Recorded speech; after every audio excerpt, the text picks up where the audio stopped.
त्याच्यानंतर येतं महागौरी.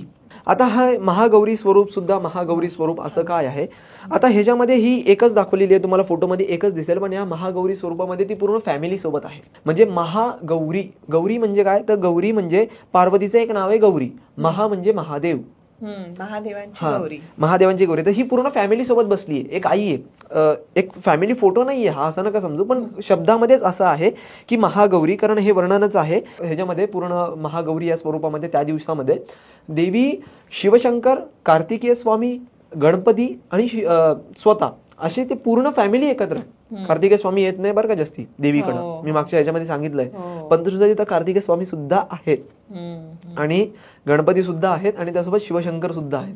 म्हणजे सगळी एनर्जी एकाच ठिकाणी आहे आणि सगळे आपल्या सर्वांचे लाडके देव एकाच ठिकाणी आहेत, अशी ती महागौरी. आता ही तर फॅमिली झाली, देवीची एक फॅमिली सुरुवात झाली, म्हणजे एक फॅमिली झाली आता पूर्णपणे. आता देवीची या ठिकाणी एक पूर्ण कंप्लीट फॅमिली दाखवली की ही माझी फॅमिली होती, ही माझी फॅमिली आहे.